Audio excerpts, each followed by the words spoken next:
So with that, please welcome Dean. And he's a speaker, a trainer, and a former coach of fourth grade girls basketball team. Yes. So that probably applies in everywhere. You got it. So with that, I'll leave it to Dean. Great. Thank you. Thanks, Kyle. Thanks for having me. Thank you all for being here. I was thinking, this is the committed group of people, right? You show up at 8 a.m. the weekend after a holiday weekend, but you guys are here because you're committed to your investing in your own personal professional development. Is that right? Well, then I'm with my people. I love it. So thank you for choosing to be here. So yes, I did learn a lot from coaching those 12,000 coaching sessions. I've learned a lot about human behavior, why people do what they do. But I do think I've learned more. Wait, what happened to our screen now? Did we lose it? I think I've learned more from coaching 10 9-year-old girls in basketball. What do we think happened here? Oh, did it?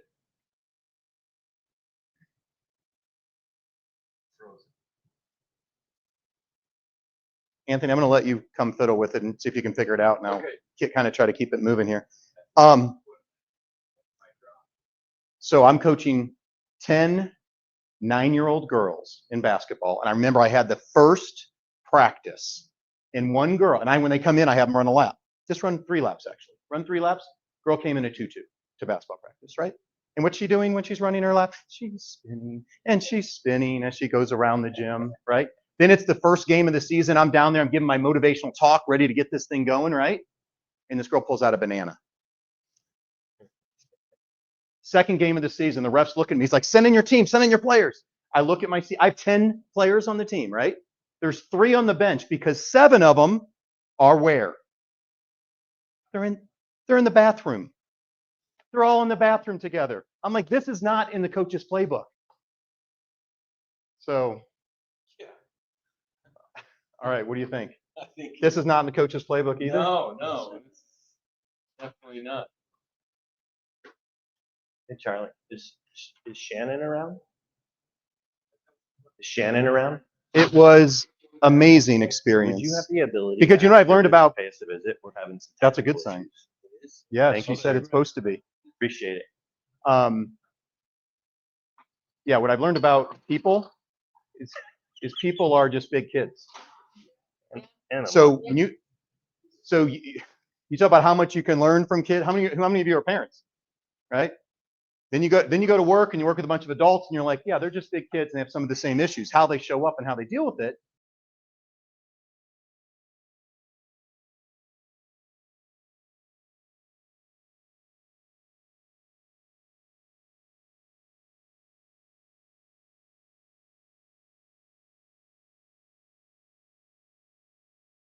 To a coach. I'm going to have you take a brief assessment that's at your table as well.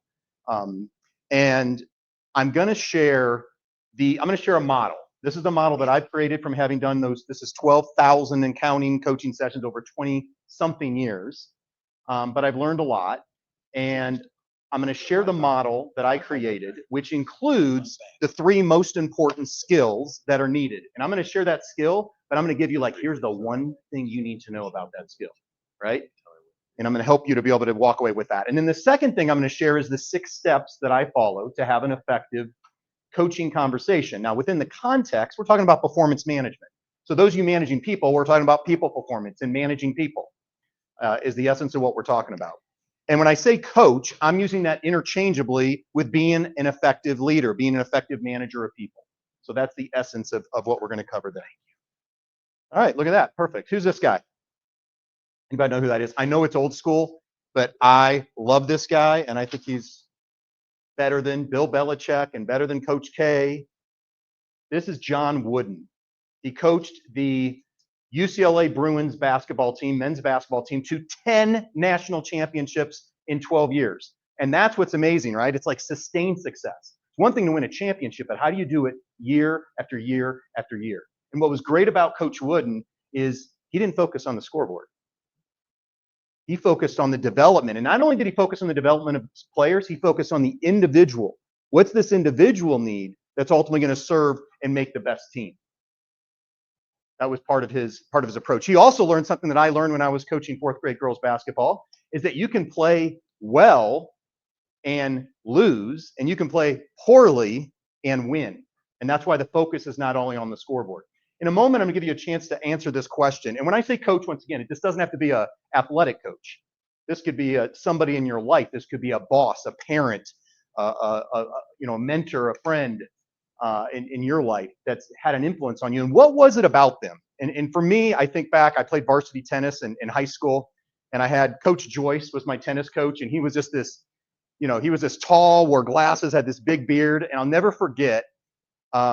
He came up to me. It was my birthday, and we had this match. And he walked in and he said, "Dean, I'm going to have you play first singles in this tournament, in this match." And I'm like, "Coach, I play sixth. I'm the sixth best player on the team. I play sixth singles and I play third doubles. That's my normal, what I've been doing all year." He goes, "I think you can beat this guy." And I remember that feeling. You ever had somebody that believed in you more than you believed in yourself? That's who Coach Joyce was for me. I want you to think about who's that person in your life.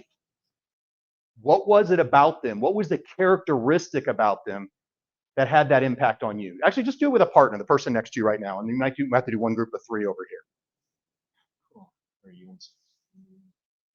Who was the coach or mentor, and what was it? What was the characteristic? For me and Coach Joyce, it was about somebody believing in myself. It might be something different. What was it for you? What was the characteristic of the coach is what I'm going to ask you. So just take about a minute each and go ahead and do that now. I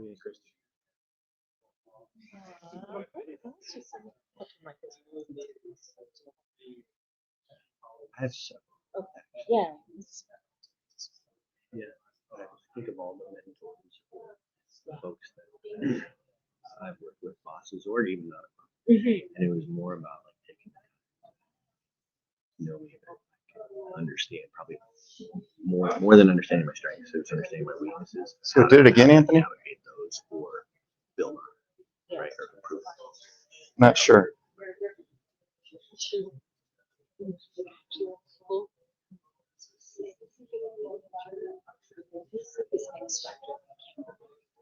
Mhm. This has this like just sort of like this calm leadership. So you want to go ahead and switch if you haven't. Mhm. Switch and let the other person share. Yeah. Yeah. High EQ. I think so. That would be the thing. That's the X factor. Yeah. I think he's also transparent with his life, so you feel. Yeah. I know. Just had some bosses in the past where it's like, I feel like it's just like Just. for that to do. Yeah. Oh. It makes you feel like you can go as a person. I like that. I like that. I've been on team where the leader of the team. All right, let's go and bring it back to the whole group here.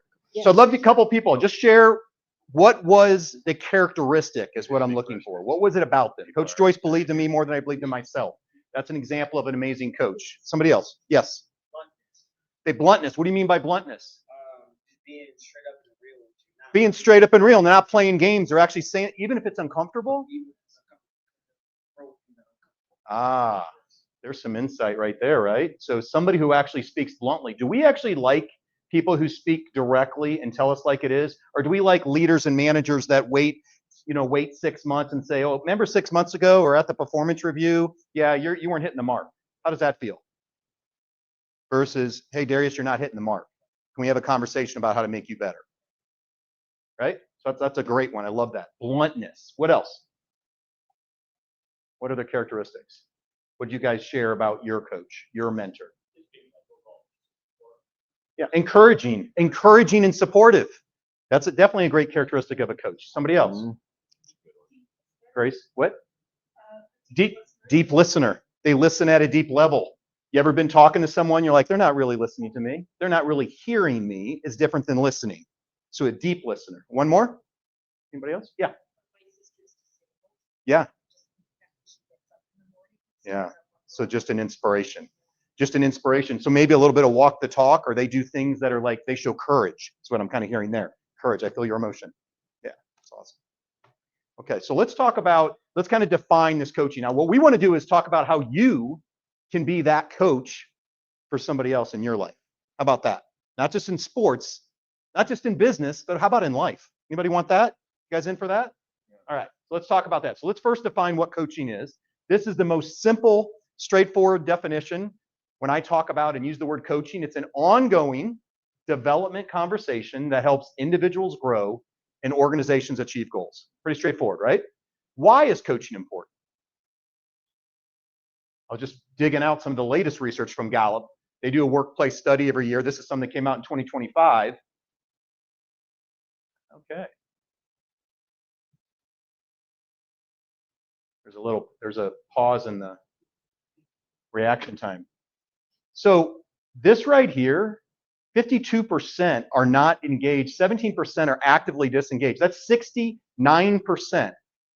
of the workforce right now is not engaged. That's a problem. And this has actually ticked in the wrong direction the last few years because I follow this every year. So it's kind of ticking in the wrong direction. These 17% are actually hurting your company by working there. Can you imagine that? You have people working for you that are actually hurting you because they're actively disengaged, which means they're actually impacting your culture, impacting others, not serving your clients at a high level. So we kind of defined what coaching is. Sorry, there's a delay and I think it's coming. Yeah, it's a little sticky. So, all right. So we talked about what coaching is, why it's important. I was actually pulling some other research on the why. What do you think people want, especially the next generation? What they're looking for in managers and what they want. We probably heard some of this because I think some of this research, and I'm sharing this, is probably based on Gen Z, let's say under early 30s and younger, to be heard. Their opinion counts. Managers that care about their development, an opportunity to learn and grow, to feel valued and cared about at work, to feel like they're making progress at work, to enjoy the work they do. Now, this one might be a challenge sometimes. I remember my first job and things weren't going as I wanted. And I called my dad and I was like, Dad, I'm just not having fun at work. He's like, that's why they call it work, son. I said, put Mom on the phone. Right? So, but building a development culture is what addresses all of these things, right? How do you create that place where people feel heard, where they are learning, they are growing, they are challenged, right? So that's a big part of the why. Well, we'll try it one more time here.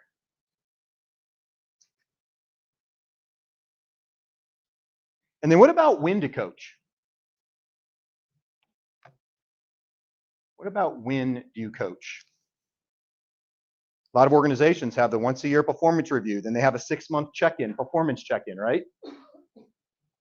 When to coach is all the time. It's ongoing. It's conversations. It may be formal one-on-ones that you're meeting. And by the way, I know some of you, if you're sole practitioners, think about even managing some of these principles. I'm focused on you are a leader, a manager, and you have a direct report or someone you're leading.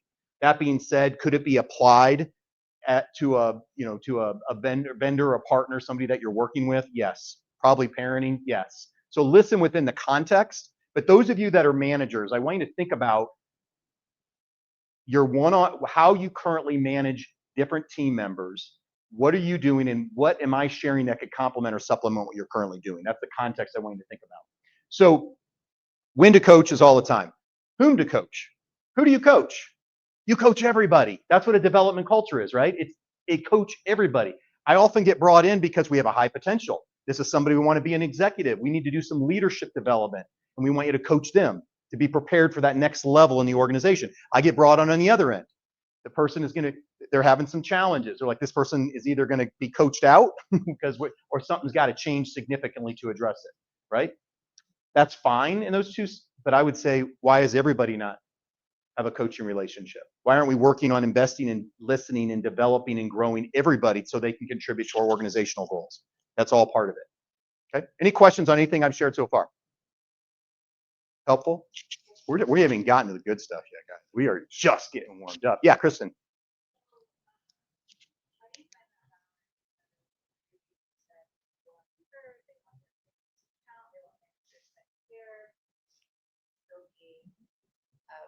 A manager, There's results. You know what I mean? Like we that are would be we are a really team. soft. Yeah, like you've got to be able to tell them.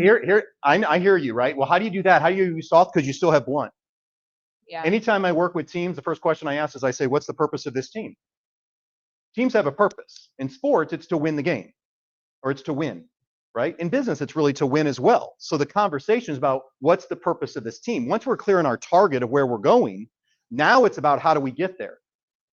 So it isn't like my job is to make you feel good. I actually do not believe your job is to make people happy at work, right? To develop and grow them. But you know, when you're developing and growing, you got to get outside your comfort zone. You have to be challenged. What is their strengths? How are they supporting us to get to this goal? What's your part in contributing to this? You own that. Now you're going to be held accountable to that. But you know what top talent loves? They love accountability. I hear it all the time that it's how do you have those tough conversations? How do I have tough conversations and not actually hurt someone's soul? Right? How do you keep the relationship side of it? And this is what I believe you're saying, and deliver results, because we're a business and the purpose of the team is a result. So yes, it's both of those things. But I would say some of what I'm going to talk about is the result. That's what accountability is: clear objectives, setting goals, identifying strengths. It is to get a result. So we'll talk more about that. That's a great question, though, because I hear that one often. Okay, let's see where we are on this. All right, let's actually do that now. Let's go ahead and take the assessment. It's on the front page. And I'm just going to give you like a minute and a half to take this. And just put an X in the spot where you believe you are in that continuum on that learning tool. Just kind of read it and say, where am I as a manager? And just kind of put an X on there in that continuum where you put yourself kind of in that 1 to 5. Or you can use the in between if you want to do a 3.5 or something like that. That's okay too.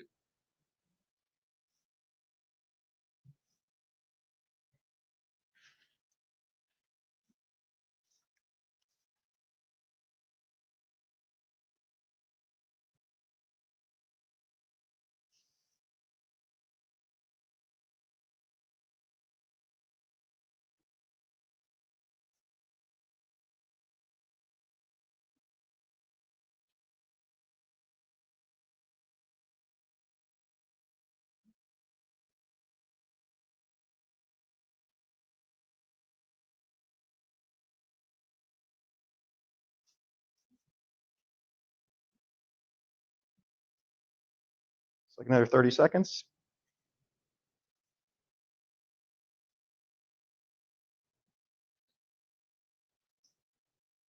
You can see the instructions if you want and you finished. You can also put a circle of where you want to be or where you think you want to be. That's going to help you to be the most effective as a leader, as a coach in your role.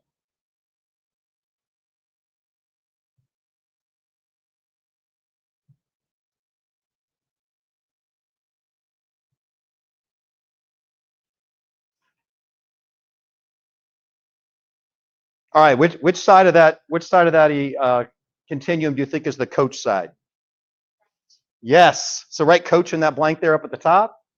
And on the left side, you can write traditional. I'd say that's more of a traditional manager approach. How many of you sometimes just want to just tell people what to do? And you're like, I just want to be on the left side. I just want to tell them, just get it done. Just do this. Who can relate to that? And what's the biggest reason? What do you think the number one reason I hear some of the stuff I'm talking about right now? The biggest, I don't want to say excuse, but I'm going to say excuse for managers and leaders of why they can't meet with their team members, set objectives, customize their management approach, which is what coaching is doing.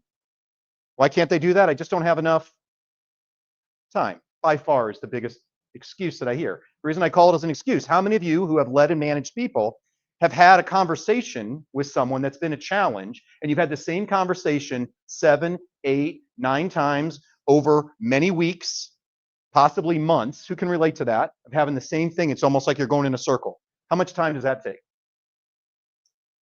Because you never actually get to the root. You never get to the essence of what the challenge is there. I was actually just looking at some of that research too. Gallup estimates the replacement of leaders and managers cost around 200% of their salary.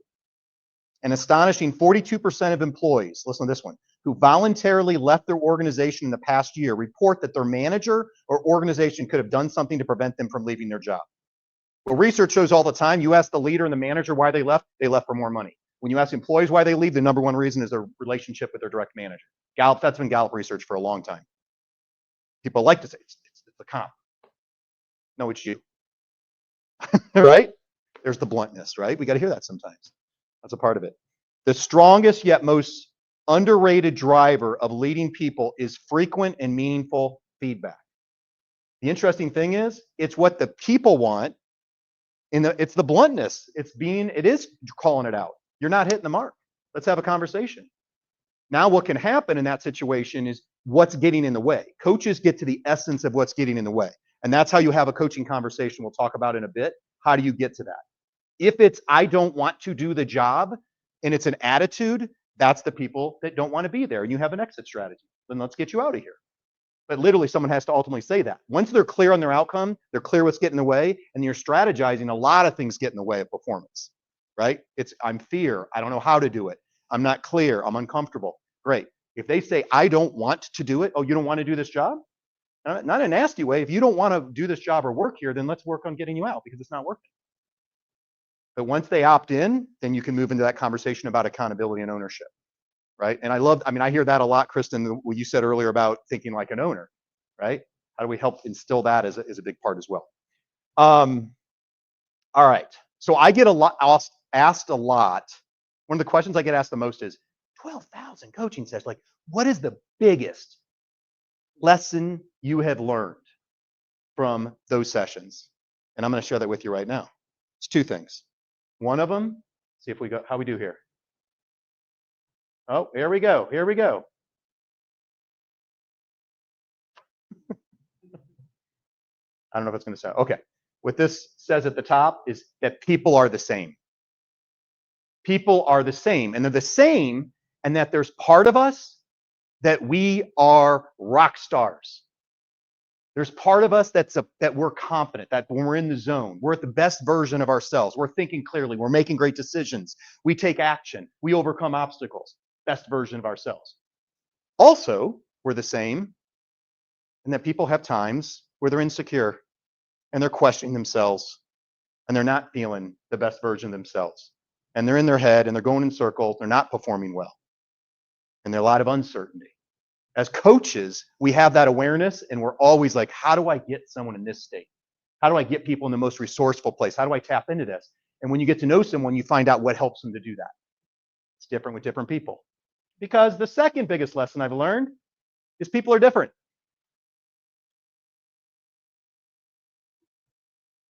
We're different in that we have different strategies that work for us to get results. So as a coach, this is where that customization comes in. You have to understand, you have to know people. You have to spend the time to say, what makes this person tick? What is it about them? So for example, think about like organizing to get things done. How do you organize, prioritize to get things done? There's all kinds of tools out there. Stephen Covey, Franklin Covey, Tony Robbins, David Allen, all these tools, time blocking, all these different tools. I believe in the principles. What I'm saying is the issue for people's performance is not that they don't have enough knowledge or information. The issue that people have is what? It's execution. It's follow through. What great coaches do is they say, what's Darius need? What's Summer need?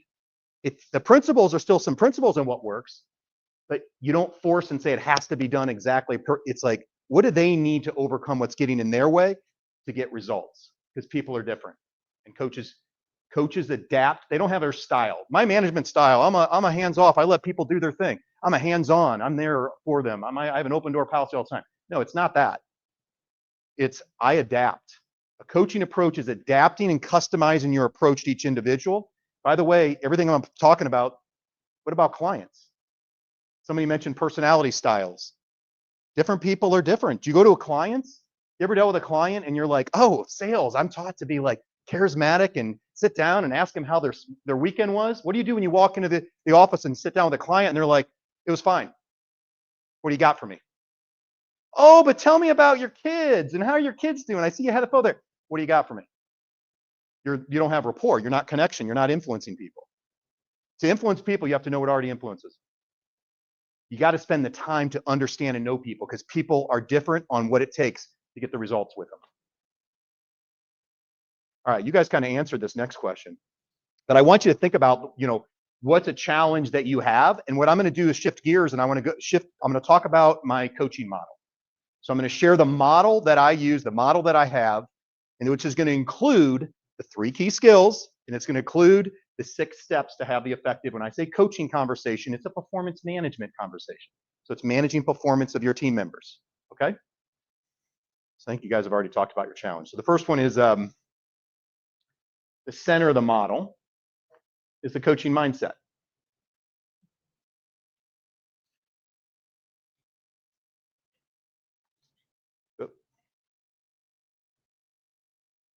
So the coaching mindset, this is my challenge for you today. This is the essence with this program and what I created is how do we help you move from a problem solver to a people developer?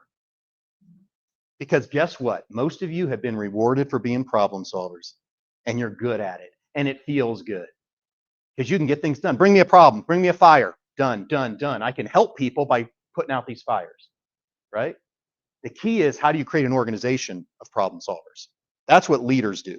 It's not about you solving all the problems. It's like, how do I instill that in others and create an organization where they can solve problems? So that's the essence of what you want to do. That's the essence of what a coaching mindset is. That's what great coaches do. Okay, let's look at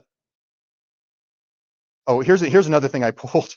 I was thinking about all the stuff with AI, and this is kind of that people are different. And I was thinking about, I actually asked AI. I go, what can a human coach do that that AI can't do when it comes to coaching, right? And here's kind of what it spit out. It said a human development coach can provide emotional support, empathy, and personalized guidance tailored to individual needs, which AI can't replicate.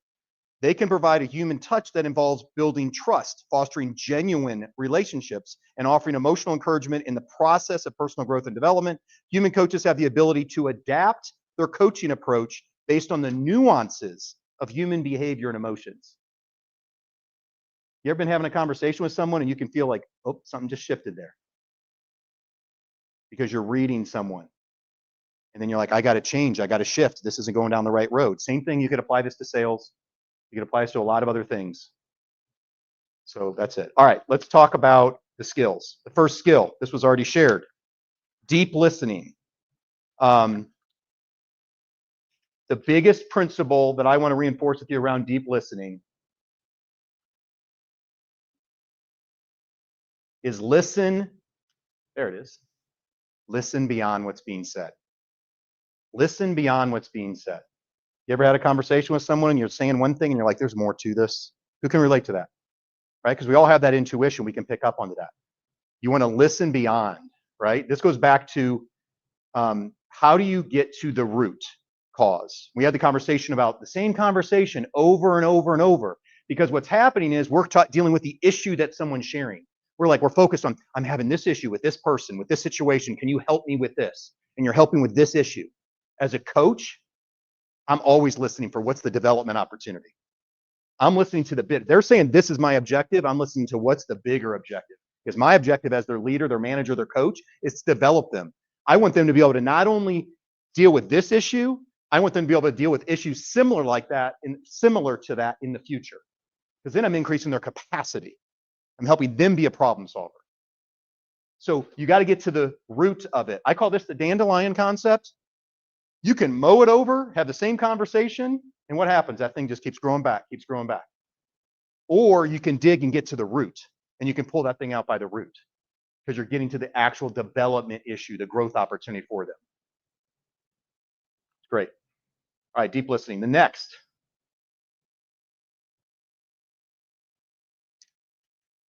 Powerful questions. It's asking powerful questions. I don't know if it's going to come up or not. It's question to break through. One of the biggest challenges I often hear from managers too is like, I just don't know. I don't know what questions to ask. Or I feel like I have to have all the answers, especially new managers. What if you didn't have to have all the answers? That's back to just problem solve, fire, problem solve. The biggest trait you can have as a great coach is to be curious. Be curious. And when you're curious, the next question comes up. You think of a question, the next question is going to come up. You're going to help them. You're coming from a curious mindset. And also when you're curious, you haven't decided what the result is all the time. You're actually open, which means people don't feel judged. You don't influence people if they feel judged the whole time. Same thing. But if you're curious and they don't feel judged, it opens up. Now, by the way, I understand there's times you need to tell people, this is something I need, this is certain things as a manager. What I'm inviting you to do with a coaching approach is some of your management has to do with some type of one-on-ones and conversations, also where the person can say what they need, where you're helping them develop, where you're checking in on goals. And it's not just one way this way, it's the opposite. You're listening, understanding. Once again, it's aligned with organizational objectives. But a better person who spends more time in their resourceful state, who's focused on their strengths and what they do best to deliver a result for the team, that is ultimately serving the organization. So it does tie back. All right, now for this one, let's check in. This is one of the great philosophers of our day and a mentor of mine for sure. Who knows this? What this is? Who this is? Oh my goodness. Now you guys, you already know me well enough. I am a huge Ted Lasso fan. Are you kidding me?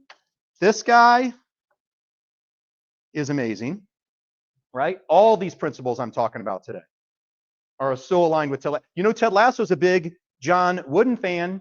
Remember, he has the pyramid, John Wooden's pyramid in his office, and they refer to it a couple times, right? Do you also remember he doesn't focus on the score? All the guys are having this emotional up and down. He's not focused on the score. He was focused on the team. He was focused on developing the team and how to get cohesion on the team that ultimately will make us great. Not this game, because he knows the same principles. We can play well and win, lose, and we can play poorly and win. He wanted to develop the people. And remember Jamie Tart? Guy, pretty arrogant, right? Here's what he said. Here's what he said to Jamie Tart, if you remember this one. He said, he called him in his office after, because Jamie Tart was scoring and they were losing. Remember? That's how that kind of was going on first season, I believe it was. He said, you're the most talented player I have ever coached. And what's that doing? Jamie's like, oh, thanks, coach, right? It's feeding right into him. He's sucking him in right there, right? I don't even want to say it that way because it's not, he's not doing it from a bad, a malice way. He's doing it in a true, I'm going to help develop this person way. So he says, you're 1 in a million. And here you're only 1 in 12. And then he asked the powerful question. He said, Jamie, what if you turned me into we? And you saw that little Scooby, like you could see him like processing some of that. He's the master coach. That show has so many, I've watched it more than once because the things you pick up on, the little things that he does, it's so intentional. It's so masterful. The writers are incredible of that show, and how he is as a coach and a character, how he shows up is just incredible. So he's a great example of that. And then the third one, straight talk, also known as bluntness. Sometimes you got to say it. And this one, the core principle here that I want you to remember, it's a little longer. Come on. There we go. Ask yourself what needs to be said now, trust your gut, and then say it. Because here's the beauty. You don't need a leadership development training to have intuition. We all have intuition. One of the biggest things I learned, and that I wish I would learned earlier in my business and my career, is to trust my intuition as a coach because it's already there. What I find is that people just don't actually ask themselves what needs to be said, or it comes up and they're like, this is what I need to say. But then what happens? They never say it because they're worried about the impact it's going to have on the relationship. They're worried that it's going to hurt them in some way, or they're worried about what the response is going to be. So they don't say what needs to be said. They don't have that straight talk conversation. But as I asked you earlier, how many of you appreciate open, honest, direct communication on your performance? If it's something, if you're underperforming, do you want to not find out for 6 months, or would you like to find out like immediately? Top talent wants the same thing. They want feedback. What I have learned is some of the things I said earlier, if you genuinely care, relationship side, if you genuinely care and have someone's best interest in mind, you can say about anything and it won't offend them because they know you're coming from the right place. But they got to feel this relationship. You have to have rapport and connection with them. They got to believe you have their interests, and doesn't mean you're not going to challenge them. Doesn't mean there's a team goal. You're on this team for a reason, and that's to deliver that goal. I'm not here to be your mom or your dad, right? I'm not out here making your life easier, just happy. I'm about developing and growing you to be the best version of you to help our team be amazing and hit a result. That's what you want to tap into, to be able to have that. I worked for Tony Robbins for a few years back. And one of the great things about that organization is this was in the culture. He had this concept of called CANI, C-A-N-I, continued and never-ending improvement. And anytime we did anything, it was very simple. It was like, here's what was great. Anthony, here's what you did great. Anthony, here's some CANIs. And you got so used to getting feedback, it just was like the normal thing. You'd just finish something and you'd be like, all right, what CANIs do you have for me? And it was like, and people could say, oh, you know what, that really didn't work, or really that was bad. And you just would be like, oh, okay, thanks. But you know what happens? You grow and develop fast because you're getting that feedback. And you find a way that you're not taking it personal. That's a big part of that. A straight talk culture is a development culture. All right, there's the skills and the mindset. Let me check in. Questions, comments, thoughts on anything that I've shared to this point. I love that you said that before you have this great conversation, you have to have the relationship with that person Yes. first. Yes. The trust is first, and then from that. And there's long term, I have a relationship, I care, I've earned, I put a lot in the emotional bank account. So it's built up and I can say it. And then there's in the moment when you have rapport. Because if you break rapport in the moment, you have to get the rapport back, or you could still have an issue with influencing. Yeah. To the straight talk before you actually have that relationship.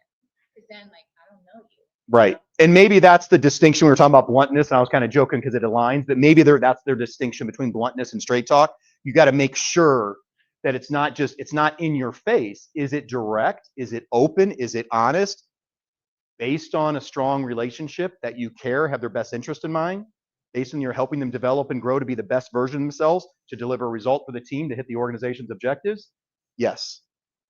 So that's great. Thanks for saying that. Anybody else? Questions, comments, thoughts on anything that I have shared? Helpful? Yes? Insights? Couple nuggets? All right, great. Good. All right, so let's move to the 6 steps of the conversation. So this, once again, is to apply to having a performance management conversation with a team member. Once again, you might have to put it in a different context, depending on your situation, but the way I'm sharing this is assuming you have a direct report and someone you're going to have a one-on-one type of conversation with. Think about what you currently do. What do I share that can complement or supplement what you're currently doing? And I'm going to spend probably the most time on this first one here. So the first step is to know them. And what you're going to find out is it's all about them. It's all about them, right?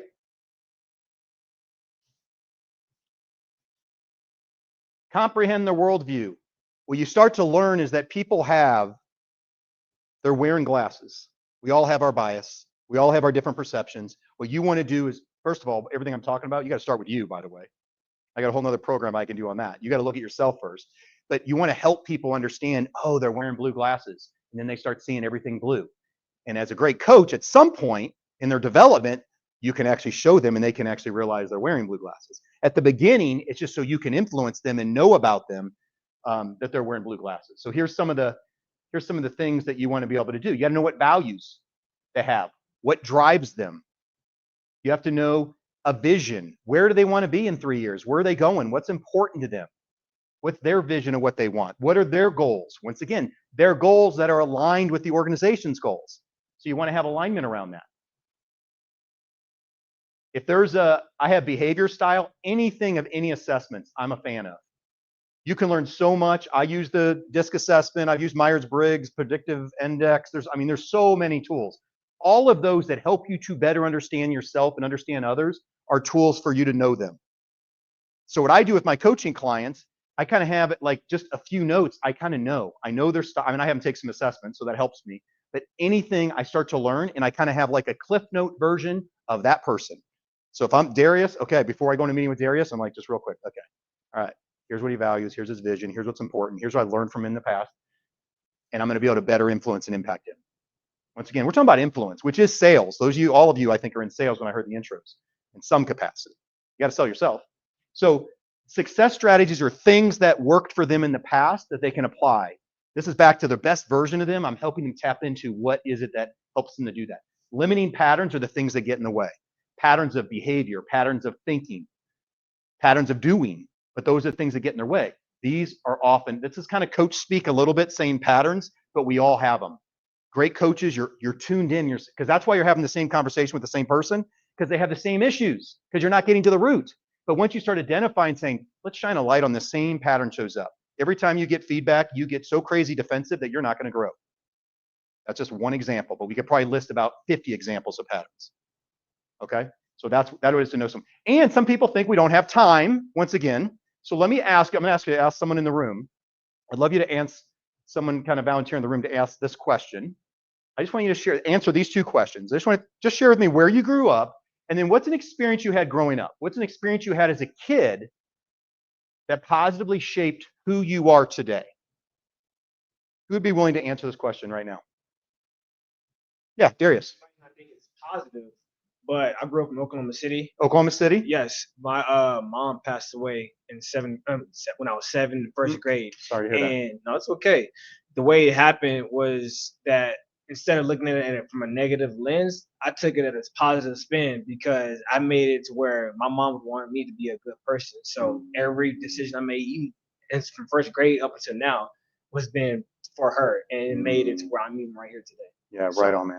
Right on. Did you say second grade? First grade. First grade. Yeah. So in first grade, you lose your mom, and now it's like I think of her is what I'm hearing, and she's influenced how I show up. Kind of early concept. Yeah. So it shaped how she. Kindness, you said, was a big part, like showing up, being a kind person. Yeah. Do we learn anything about Darius? I had a similar. I did a workshop, and I had a group. It was actually I was speaking at an event, and I had a table from the same organization, and someone said, and I asked her this question, and she goes, "I'm one of 5. I'm the oldest of 5 kids, and my mom passed when I was 12 years old, and I learned that I needed to take charge to get things done and take care of people." And you could see like the people at her table who've been working. Some of them been working with her for over a decade. Were like, never knew that. Now I can understand. When we don't understand someone's behavior, it's ultimately because we don't have all the information. We don't know their story. Everyone has a story. Everyone has stuff that they deal with because getting through this life thing isn't always easy. Now we learn and we grow. We can choose to grow. Some people don't, I guess. But that's the opportunity, is you have the empathy and compassion to say, I'm going to spend the time to understand someone's story. And maybe that impacts a little bit of how they show up and how they see the world. Right? Thank you for sharing. Appreciate that. Great. So that's know them. And these other ones are going to be pretty simple, right? Engage them. Oh, and I wrote down some of the questions here too. So know them, you're saying, why did you come to work here? Where do you want to be in 3 years? What motivates you? What are your strengths? What are you passionate about? I love that question. Doesn't matter if it's personal or professional. What typically holds you back going after what you want?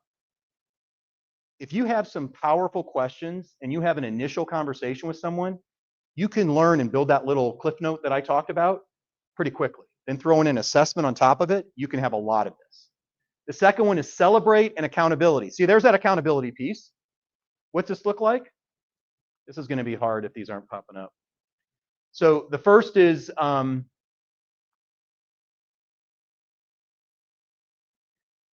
self-management. You have to manage how you show up.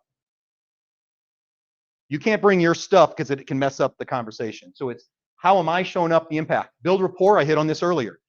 You ever having a conversation with someone and you lose rapport, you actually feel that something's off? The key is you get rapport back before you continue. You don't plow through, right? Celebrate. What's great? What can we build on? How do you get them into a resourceful place? Anchor successes is reinforcing how success is going to look like when you follow through on your commitments. And there's an accountability check-in.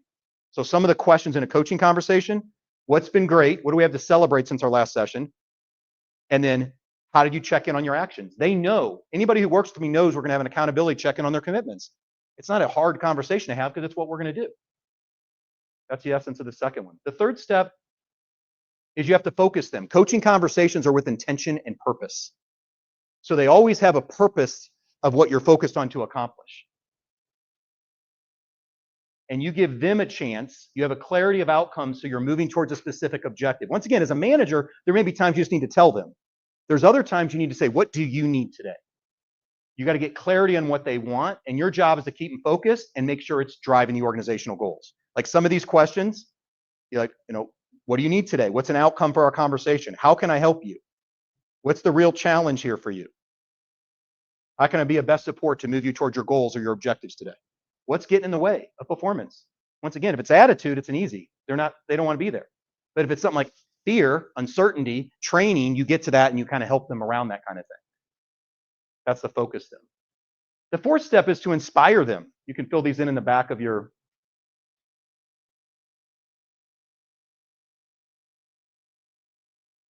When people, this is connect, I call it the real reason, right? When people have a big enough reason why, they figure out the how to. It's like you're thinking about getting across I-25 and there's people going 70 miles an hour and there's 5 lanes of traffic and you get across. It's like, no. Well, what if there was a loved one, a child, someone who needed help on the other side? And what changed? The why. Too many people move to the result and they miss the motivation. You got to have a big enough reason why. You got to tap in. And how do you do this? You know them. If you spent the time to know them, you know what motivates them. You keep building this. Too many people focus on how to. Here's a strategy. Here's what you need to go do. No, the why. Because if you big enough reason why and people are in their resourceful state, they figure things out. They'll walk through fire. Tony Robbins did that a couple times, right? You can, right? That's what happens because you tap into that why. Some of those inspire. Why is this important to you? How will you feel once you achieve this? What will it cost you if you don't? You can play it the other way. You're kind of having them visualize. Ultimately, what will this mean for you? Those are some of the questions that you can ask there. This is a big one too. This is to grow them. This is how do I get them from, how do I close the gap from where they are to where I want them to be, or where they want to be. And the big key here is you're looking for the shift. The shift. There's either a shift in the strategy or the approach, or there's a shift in the belief or the perspective of how they look at things. I had a program I was doing for financial planners actually. And I had this guy and he's like, man, I get thrown off when something doesn't go through underwriting. I don't have the control over it. The deal doesn't go through. And he goes, I'm just having a bad month. And I'm like, it's the 8th of the month. It's already a bad month. You've already decided that. And then I noticed he was wearing a golf shirt from Pebble Beach. I was like, you a golfer? And he said, oh yeah, I'm a 7 handicap. I said, well, what about on the golf course? Do you control everything on the golf course? He's like, no, he said that. He goes, well, I control things on the golf course. And I was like, what about the wind, the lie of the ball, the trees? And he's like, I just go through my pre-shot routine. I go, because I asked him, I said, what do you do when you hit a bad shot? And he goes, I just do my pre-shot routine. And I go, what's your pre-shot routine? And he went through. I survey the situation. I choose my club. I visualize hitting a successful shot. And then when I'm over the ball, I say, trust my swing and have fun. And I said, this is the powerful question. Is there anything you can learn from the golf course that you can apply after a meeting that doesn't go your way, that keeps you from spiraling this way? I need a pre-meeting routine. Okay, what's a pre-meeting routine? He's following a strategy. I need to choose my approach. I need to visualize success. I need to trust myself and have some fun. That same strategy could be applied there. That's how it works and grow them. The shift is not always strategy. Often a shift can be here. It's a shift in how the belief you have about something, the way you look at something is part of it. How do you grow them? Some of the questions. What do you believe about this? What's stopping you? What decision could you make that would help you move closer to your goals? What has worked successfully in the past? What are your options? Challenge people to have more than 2 options. What else? Just keep asking, what else? There's something else. There's another perspective. People limit themselves to 2 very often. And then the 6th step, the last step is to move them. And you have to move them to commitment. You got to move them to commitment. That's the difference between a conversation and coaching. Coaching is about there's some commitment that's going to move them forward. Your pre-frame success is how's it going to feel once you achieve this? You're taking them into the future. Oops. And then you ask them their biggest takeaway to reinforce learning. What are your next steps? Who can help you? How will it feel? What have you learned? Is a great question to ask. What's your biggest takeaway? So we kind of went through this. We talked about the coaching mindset, problem solver to people developer. We talked about the 3 core skills. Listening beyond what's being said. It's a big part of what you're doing there. The powerful questions. straight talk. You're asking yourself what needs to be said, and you're actually saying it. You're speaking it. And then we went through the 6 steps. It all starts with knowing them, because when you know them, it influences all the rest of these steps. Questions, comments, thoughts on anything that I've shared?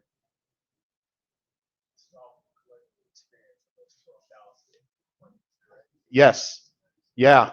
I have another session I do that's kind of like on the what I've learned, this total personal development. But this is the model that I have found that's like, this is what works when it comes. Once again, I'm talking about coaching conversations. It's performance management conversations. I'm going to ask you the question. What's your biggest takeaway? Let's have a couple people share. We can wrap up on this, and then I'll stick around if there's any questions as well. Just a couple people. Biggest takeaway from the session today. Everything goes down to take time to get to know them. Yeah. Their story and Yes. just Everything comes yeah. down to knowing them. Dan.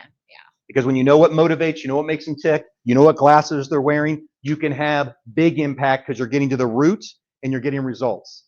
Once again, what gets in the way of that? I don't have enough time. I can't sit down and customize my approach. Great. And you're going to have the same conversation 8, 9, 10 times over months. Somebody else, biggest takeaway. Through managing is I tried to put everybody into one Yeah. bucket, but you People are have to not the speak to same. them differently, Yes. even though every single one of your team members has to follow the same process, needs to do the same thing and have the same results. Yes. But you cannot talk to them. You can set a the same vision for way. the organization. You can have team meetings where you're sharing broad stuff, that policies and that kind of thing. I'm talking about one-on-one performance of how we drive someone. Once again, how long does it take? Did we learn something about Darius that helps us have some compassion, understand him in 90 seconds? If you're asking some powerful questions, it doesn't have to take that long. All right, last one, biggest takeaway.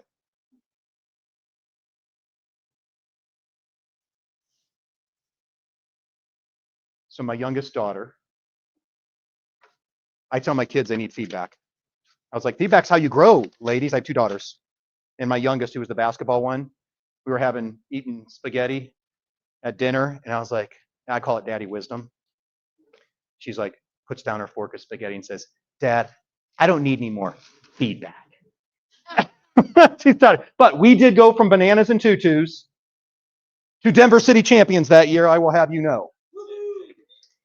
So, hey, thank you guys for your time. Thanks for having me. Great to be back here at the chamber. I was here when we started this program back in, I believe it was 2006. So this chamber is absolutely committed to development and growth and adding value to its members. That's where this thing was birthed. I emceed it for 10 years, years ago. But anyway, it's a great chamber, and I've enjoyed my involvement over the years. So thanks for having me, Kyle. Appreciate it. All right, man. All right, so you. I'm curious, like when this thing started falling, has everybody actually, who is not